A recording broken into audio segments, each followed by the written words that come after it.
bannange kamba nyumize munansonyiwa mujjukira nzize mbabuulira nnyo omuyimbi eyakuba omuwala ekikonde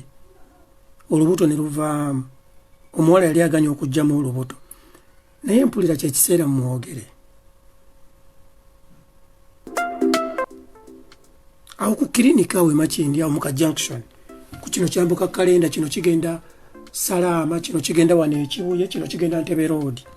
ka kliniki kaali awo bakati kavaawo waliwo essajja kyali kibinnyawo nga kyekikafu ky'okugyamu embuto awo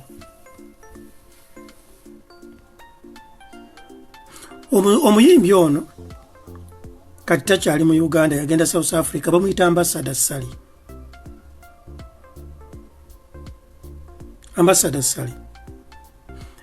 Sally ekyamuleetera obuzibu bwonna okukuba omuwala ekikonde olubuto ne luvaamu awo ku kliniki ng'akolaganye n'omusawo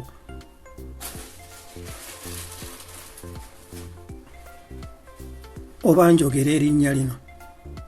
ekikulu bambi kikwano kyange kijja kuyomba kijja kunyombesa sijja kwogera waliwo omuwala naye muyimbi yali bali bayagala na Ambassador Sally yagamba Ambassador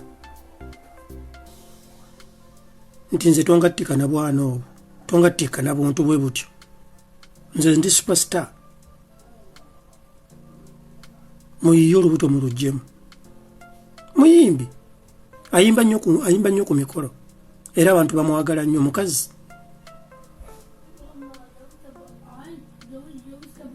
nkugambye omuyimbi omusajja yali Ambassador Sally tugira tuwuliriza Prince Omar ono nkomewo nje baleko sebo nkula musizaako munango nonsonyiwa type namba yongije ku Facebook zamani agange bampita na Lubega Esther nana sose kula bango yogera ku nsonga za Prince Omar nze nino mwana Prince Omar naye akimanyira bw'oyogera erinnya na Lubega Esther like amanyi cause ne manager we Trigger amanyi ne waliwo n'omuwala gwe yandaga omuyita Laida so Vixen nabo bamanyi so omwana oyo mu November munonga lumu yaweze omwaka naye nze obuzibu bwe nnina omayagana okumpa obuyambi yasooka nampaakaawo ennaku ezasookaawo olwamala nangoba tampa buyambi omwana andwalirira n'omwana yennyini yamuwa n'amanya omwana yamutuuma Namukose Farida yesiga emanya g'omwana naye oma yampisa yanvuma buli kigambo ky'omanyi ekibi nannangira obwavu n'obunaku bwange owulira taata nze nalagala nnoonye obwenkanya nendaba nga oli munnange yalina sente nze sirina timizi naye twandigenze mu mateeka bandinsinngiddeyo bandiguliridde buli kimu kuba nze namukubirako n'essimu nga ndi ku poliisi y'e Kawempe ne bamugamba nsindikira sente kuba omwana yali mulwadde ng'ali mulago teyampa yadde olwataano bwe naddamu omukubira yambuuza nga gwamanya ani yakutuma okuzaala kitegeera nze nina bingi bemanyi kuoma naye like siina ngeri ntya gye nnyinza kufunamu bwenkanya eri omuvubuka oyo naye mbadde nsaba mukama wange bw'oba osobola okunyamba onyambe kituufu yeegaana nnyo embuto yeegaana abaana kuba n'owange yasooka mwegaana naye oluvannyuma ngalaba ndowooza yatuyita n'abasabiriza tuli basabirize kitegeera mukwano nagala gwamanya ani yagamba okuzaala kuva olwo ne namba nengikyusa ku eno si gye yali amanyi essimu yange gye nali nina enkadde ne bagibba n'enfuna empi era nga lumu November guno omwaka omwana nawezezza omwaka yeseba Roni kitandwe tonvumya muganda wange Roni kitandwe nkutidde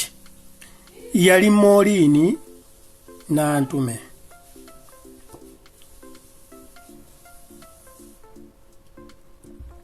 kitegeera naye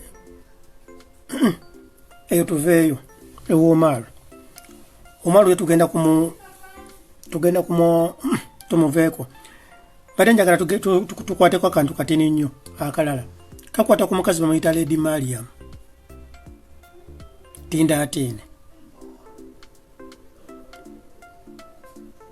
Tindaatine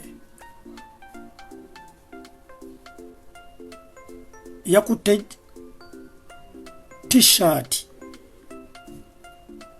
ya President Museveni n'agyocha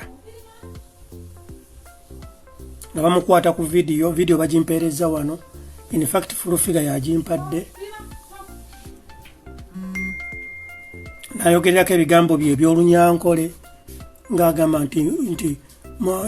simanyi tinkwenda mazaago simanyi mazaago nga mumanyi olunyankole lwammwe simanyi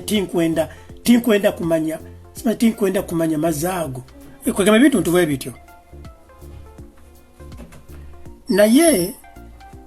njagadde kubagamba okwokya t-shirt si kyekikulu era saagala mulowooze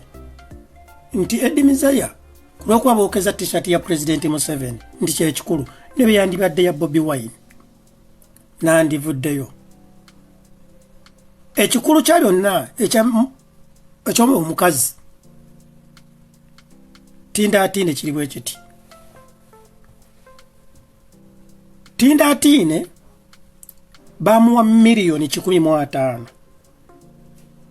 ewa General Sale Musale ng'akuŋŋaanyizza abayimbi bonna abava mu West nga mulimu ba Sister Charity baani bonna abo yabakuŋŋaanya gurupu ng'era bw'omanyi omugezi n'abatwala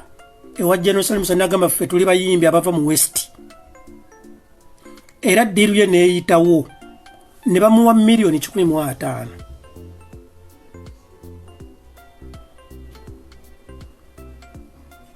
muntegere bulungi ne bamuwa miliyoni 10 bwe bamuwa miliyoni 15 baalimu abagezi babiri ne bazigabana ne Sister Charity ndowooza oba ne batwalako oba ataano bali bakazambi ne babawadde Lady Mariam tindaatiine n'akwatagana ne Stacy ya Mayanja ne baddayo ewa Muzeeyi Sale Musale ate olwo nga bakoze ekibiina eky'abayimbi abakazi kwegamba ye Sale Musale babadde bamufu nga bolaba Abitex nti leero bayiiza ekyabapromota leero bayiiza kino leero bayiiza kiri leero bayiiza kiri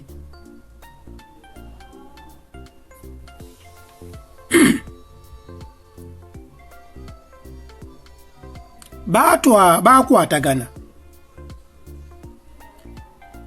ne Stacy ya Mayanja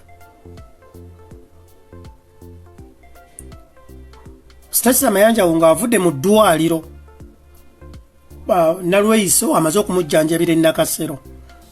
ne bakola ekibiina eky'abayimbi abakazi nga baddidde abo abayimbi abo abanywi ba Walagi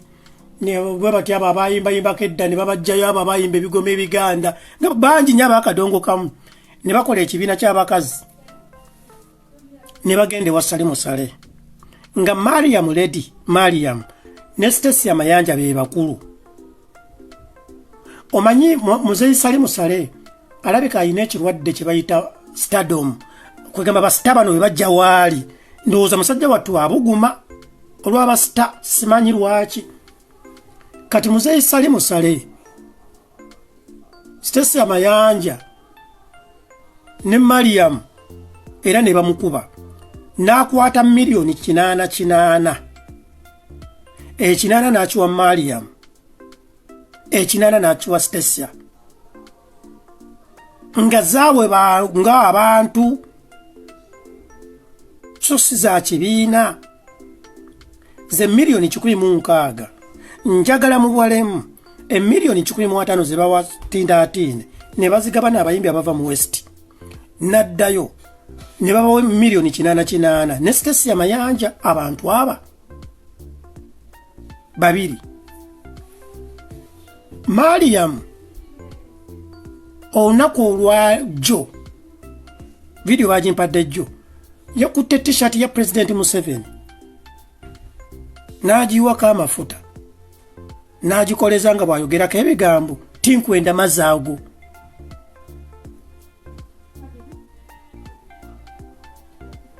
oba ntegera bulungi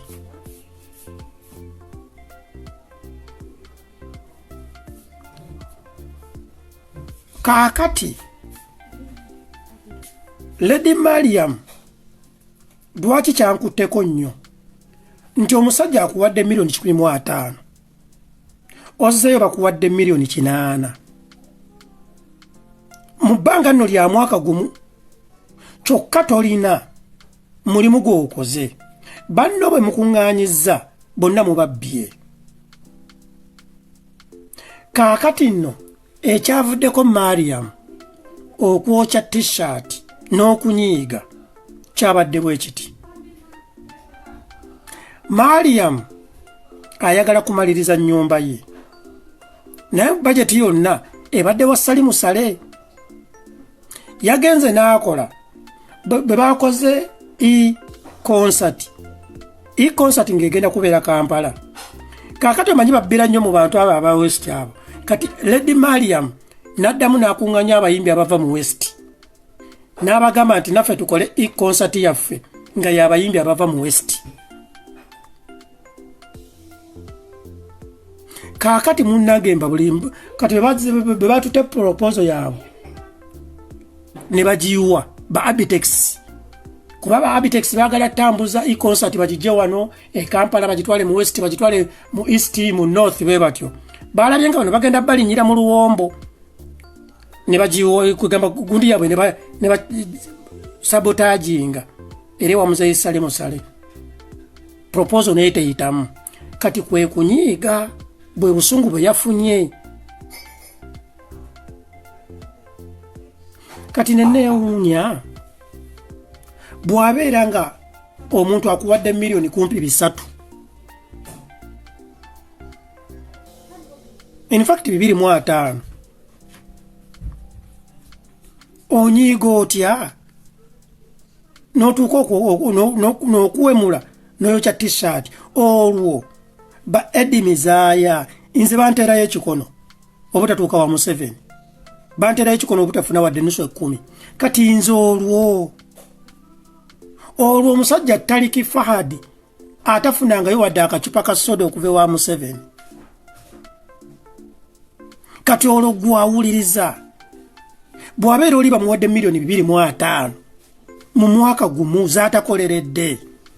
n'anyiiga bw'atyo ekintu kyenfunye mu Mariam kinyiizizza nnyo abantu obutasiima omuntu waba akuwadde ssente ze ne bikaba katono kati abannange kasiime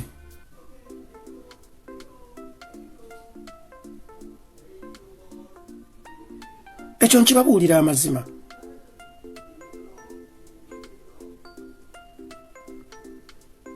akasente kasiime oli ne bwaba akuwadde tampeko gisiime miliyoni 2.5 gwe baliriramu omukozi sente ezo zikolera mu bbanga ki niye bazimuwadde omwezi gumu amini mwaka gumu mukimanyi nti Lady Mariam anoonya sente za kusereka nju ne mukimanyi nti Mariam bagenda kumukwata muteeke mu kkomera kati Mariam agenda kukola akasobi aka nebeka n'aba katono kaveeko okumukwata bamuteeke mu kkomera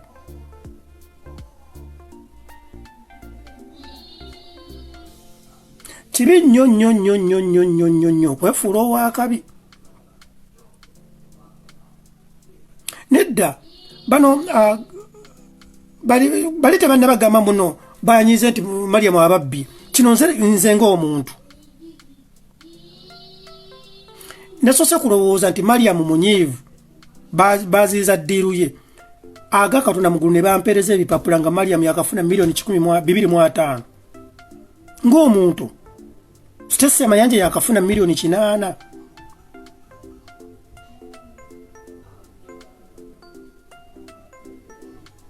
oba kitegeera nze ebya famire ya basis ebyo saagala biyingiramu kuba sibimanyi ndagaano yawe naye njogera ku kino bannange kambabuulira ekigambo kye bayita double standard kissa double standard oba mulimu ssente oba temuli ssente kissa bw'oba okkiriziganiza okuwagira omuntu oba okubeerako ddiiru gy'ozannya ne mukkiriziganya ddiiru girye naye ng'oteekwa okukola omulimu gw'omusajja bwe guba gugaanya omugambe nti munaye omulimu gwagaanyi ssente ozimuddize Kambabuulireko ekigambo kye bayita double standard. Omusajja gwe bayita Ronald Mayinja bwe bamuwa ssente mbu agenda kumobilizinga abavubuka mu kalulu ba Uganda bonna bayimbe ennyimba ez'Yowaana Museveni. Bwe bamuwa ssente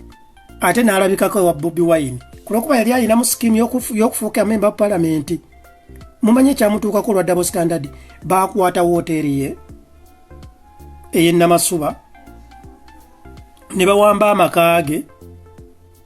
nti bagakwata bagatunde bajjemu ssente ze baamuwa. Ronald Mayinja nenya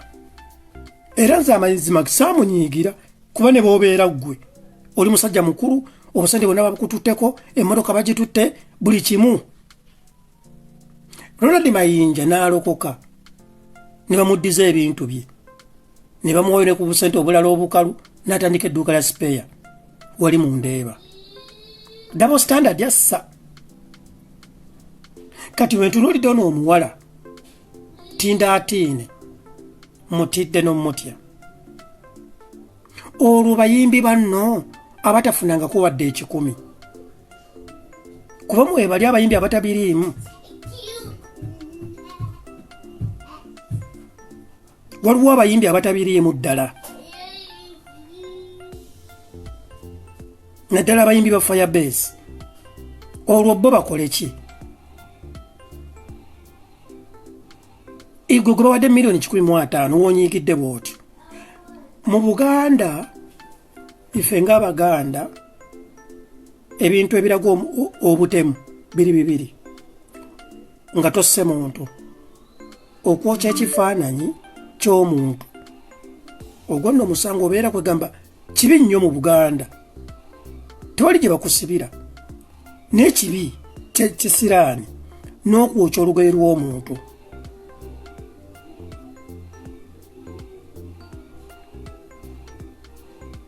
Oba kiwuliriza ebintu ebyo bya butemu. Kati Lady Mariam basobola okukeera ku makya ne bamukwata bannayuganda ne batandika okugamba nti bamukutte Mariam kubanga awagira Bobi Wine. Naye nga si kyekyo bannange kambabuulire abantu bangi ba criminal bw'amala okukola ddatewe n'alyoka yeeyogeza ekigambo Bobi Wine oba NUP asobole okuwiininga sympathy ya public kulwokuba bamanyi nti Bobi Wine yatunda. Naye nga Bobi Wine tagambangako muntu yenna nti gende wasali musala ofune ssente. Bobi Wine talina muntu yenna gwe yali agambye genda okole ekintu kino. Omuntu yenna azza omusango aguzza ku lulwe ng'omuntu. Nze nabadde mpulira nawulidde statement ya mwami Bijirwa gye bamulikodinze ng'ali mu kkomera. Bijirwa yagambye bankwata bambonyabonya lwakuba ndi wa NUP. Naye Bijirwa eddoboozi lwe balimpeereza era wano nenjagala mbuuzeemu. Mwami Bijirwa bakubonyabonya lwa NUP kubanga oli muwagizi wa NUP kituufu, naye ekituufu kiri nti wabadde ogenza ofune milioni 10 ku mukazi. Nze nasooka ne ndowooza Bijirwa bamutega butezi kakodyo, naye omukyalo ono wa parliament mugezi bwe yali anyumya ne Bijirwa yamuweereza message Bijirwa n'agiddamu. Omukazi n'alikodinga audio Bijirwa n'agiddamu mu audio nga bateesa ssente. Era bwe nawulidde audio eno omutima guli gwe nali ngamba nti Bijirwa bamukwata lwakuba NUP lwakuba muwagizi wa Bobi Wine. Ekyo nenkita. Bobi Wine abantu bamwekweseemu bwekwesi bo ne bazannya ddate waabwe basobole okuwininga sympathy eri abantu kulwokuba bamanyi nti abantu bawagira Bobi. Naye ng'ekyamazima kiri nti Bijirwa essente wali oteesa kufuna ssente zaaki ku deputy speaker. Amaloboozi gano ge baafulumiza ng'onyumya n'omukazi, amaloboozi ago majingejinge oba gago. Ne baweereza ne message ku ssimu yo twandigambye nti Bijirwa yakyankalana n'omukazi kati omukazi yakutte essimu ya Bijirwa n'aweerezaako message balowoozese public nti bamupiininge. Bijirwa takyabeera na mukazi oli gwe bamubbako n'ayingira emyaleemu.